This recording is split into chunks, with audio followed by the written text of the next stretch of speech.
होता है और महिलाओं के खिलाफ अपराध करना ये जघन्य अपराध उसने किया है। उसका 24 घंटे के अंदर अरेस्ट। दलितों को आज भी वो मनुवाद वाले मनु के समय में जिस तरह से शोषण झेलना पड़ता था उस तरह आज भी झेल रहा है। स्थिति को देख के तो ऐसा ही लग रहा है कि लड़की का अपहरण होता है, पीड़ित परिवार गुहार लगाती है पुलिस से, उसके बावजूद भी कोई कार्रवाई। अभी तो पहले 24 घंटे के अंदर अपराधी का अरेस्टिंग हो और उसको कड़ी से कड़ी।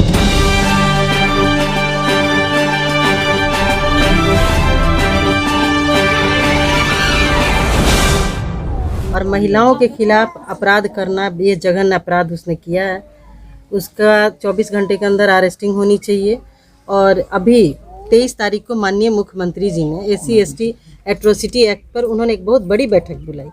तो यदि 24 घंटे के अंदर में उसका गिरफ्तारी नहीं होता है तो हम लोग तो यही मानेंगे कि ये सिर्फ और सिर्फ नीतीश कुमार जी, बिहार के जो माननीय मुख्यमंत्री जी हैं, वो आईवास करते हैं और दलितों को आज भी वो मनुवाद वाले मनु के समय में जिस तरह से शोषण झेलना पड़ता था उस तरह आज भी झेल रहा है। स्थिति को देख के तो ऐसा ही लग रहा है कि लड़की का अपहरण होता है, पीड़ित परिवार गुहार लगाती है पुलिस से, उसके बावजूद भी कोई कार्रवाई नहीं होती है।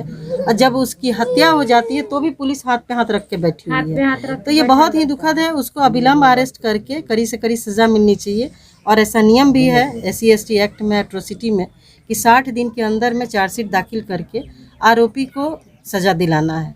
तो मैं अपने स्तर से, मैं राजापाकर की विधायक हूँ। कांग्रेस पार्टी हमेशा से महिलाओं के लिए, दलितों के लिए, पिछड़ों के लिए, वंचित समाज के लिए हमेशा खड़ी रही है। मुझे रात में हमारे कांग्रेस के नेता हैं श्री रंजीत पंडित जी, मोहित पासवान जी, तमाम लोग, मुकेश जी, इन लोगों से मुझे सूचना मिली लगभग 12 बजे रात में। तो उतनी रात में तो आना संभव नहीं था। मैं सुबह ही निकली और मुझे ये पूरा भरोसा है कि आप लोगों को मैं न्याय दिला पाऊंगी। क्योंकि हमारे चुनाव जीतने के बाद आप लोग को पता होगा हमारे क्षेत्र में भी एक घटना घटी थी गुलनाज का। मैंने उसमें इनिशिएटिव लेकर 15 दिनों में वहाँ पे कार्रवाई करवाई और ये मैं निश्चित रूप से इस बिटिया को न्याय दिलवाऊंगी और मैं SP साहब से बात करूँगी। जी, आपकी एक पार्टी की नारा भी है, मैं लड़की हूँ लड़ सकती हूँ। बिल्कुल जी। और हमारी आदरणीय प्रियंका जी ने नारा दिया है और ये नारा अभी देखिए आप लोगों ने किसान के खिलाफ जिस तरह से आंदोलन किसान कर रहे थे और सरकार अपना मनमानी कर रही थी। 13 महीना 13 दिन पर केंद्र सरकार को अपना बिल वापस लेना पड़ा और लगभग 700 किसानों ने अपनी जान गंवाई। उसके बाद प्रियंका जी ने, हमारी जो राष्ट्रीय नेता हैं, महासचिव हैं, उन्होंने ये नारा दिया कि मैं लड़की हूँ लड़ सकती हूँ। उन्होंने किसानों के लिए जब लड़ाई शुरू की तो जब केंद्र सरकार, नारा सिर्फ यूपी तक सीमित है या नहीं, बिहार में भी लागू पूरे देश में लागू है। क्योंकि कांग्रेस पार्टी एस्टेब्लिश मजबूत करने के लिए कांग्रेस पार्टी क्या कदम उठा सकती है बिहार में? जिस तरह से बिहार में दलित लड़कियों के साथ शोषण किया जाता है, उसको मारा जाता है। मैं खुद ही दलित हूँ, आप भी एक महिला हैं। मैं महिला भी हूँ और दलित भी हैं। मैं खास तौर से दलित समाज से ये आग्रह करती हूँ और आह्वान करती हूँ कि बाबा साहब भीमराव अंबेडकर ने हमें संविधान में बहुत से अधिकार दिए हुए हैं। हमें डरने की जरूरत नहीं है। एक बार जन्म लिए, एक बार मरना है। जो अपराधी भी हैं उनको भी ईश्वर ने 2 हाथ 2 पैर देकर भेजा है और हमें भी वो भेजा है। वो सारे अधिकार मुझे प्राप्त है ये आज़ाद भारत में, इसीलिए हमको डरने की जरूरत नहीं। यदि आपको कहीं भी हमारी जरूरत हो, मैं एक जनप्रतिनिधि हूँ, आप मुझसे संपर्क कीजिए। अपराधियों का कोई जाति का डर नहीं होता है। अभी तक भी परिवार के अंदर खौफ है उन लोगों के, अपराधियों के, कि हम लोगों को कुछ भी कर सकता है, मार भी सकता है। जैसे डायरेक्टली धमकी दिया गया है। जब धमकी दिया, जब इन लोगों ने अपनी बच्ची को खोजने के लिए निकले तो उन लोगों ने कहा कि हम 3 दिन में लौटा देंगे बच्ची, अगर आपने थाना में या कोतवाली में FIR की दर्जी दी तो आप लोगों को गोली से उड़ा दिया जाएगा। जब लड़की का अपहरण हुआ था इन लोगों को बिल्कुल डरना नहीं चाहिए था। यदि हमारा नंबर नहीं था पुलिस में, इनको कंप्लेन दर्ज कराना चाहिए था।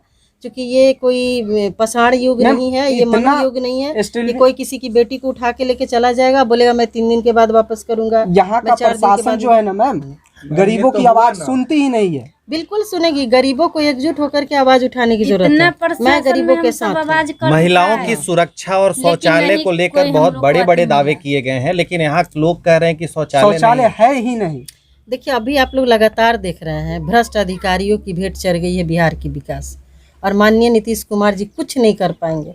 सिर्फ और सिर्फ सुशासन के नाम पे ये बिहार चल रहा है और यहाँ पर विकास के नाम पर जीरो है। खास तौर से दलित समाज का तो वही हाल है जो पहले से हम लोग देखते आ रहे हैं। इंदिरा आवास में घोटाला, 20,000 रुपया नहीं, मैंने तो सदन में उठाया था जी, कि जी। 20,000 रुपया जब तक ये बिल्कुल। नहीं देंगे तब तक तब इनको इंदिरा आवास पास नहीं नहीं मिलेगा। तो जब इंदिरा आवास, जब इनके पास 20,000 रहता तो इनको इंदिरा आवास या फिर मुख्यमंत्री आवास की क्या जरूरत। जी जी मैंने मुख्यमंत्री जी को कहा है इस मीटिंग में कि वैसे लोगों को जो भूमिहीन है, भवनहीन है, आप अपने स्तर से मकान बना के जी। दीजिए ताकि अपराध के भेंट उनका ये योजना ना चले। जी।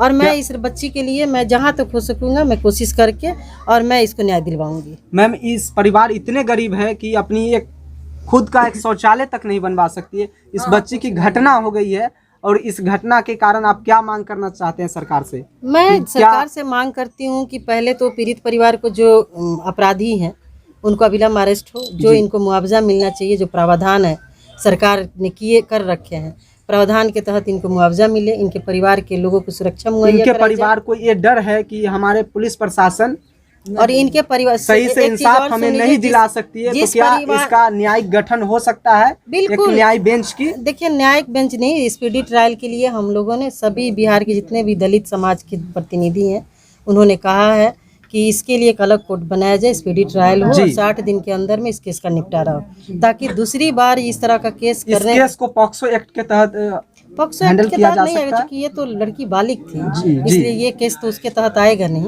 ये मैच्योर है, जो भी प्रावधान है जी। जिसके दलित समाज के लोगों के घर में जिसकी हत्या होती है उनके परिवार के एक सदस्य को नौकरी मिलती है। जी। हम लोग कोशिश करेंगे कि इनके परिवार के सदस्य को किसी को नौकरी मिले। मैम, आप इस बात को विधानसभा में उठाएंगे कि एक परिवार के एक सदस्य को अभी तो नौकरी विधानसभा चलने में अभी 2-3 महीना जी, है। जी। मैं इसको तो चाहूंगी कि 1 महीने के अंदर सब कुछ हो जाए। जी। अभी तो पहले 24 घंटे के अंदर अपराधी का अरेस्टिंग जी। हो और उसको कड़ी से कड़ी सजा मैम, मिलनी पुलिस चाहिए। ने जिस तरह से लिखित आश्वासन दिया है कि हमने 48 घंटे में छोड़िए ना, अपराधियों को पुलिस क्या कर रही है उससे हम अभी देख रहे हैं गिरफ्तार ना, एसपी के रीडर क्या करोड़ों रुपया जी, जी। पकड़ा रहा है। इससे बहुत बहुत पुलिस की धन्यवाद। बात मत करिए मेरे से। धन्यवाद। चलिए चलिए।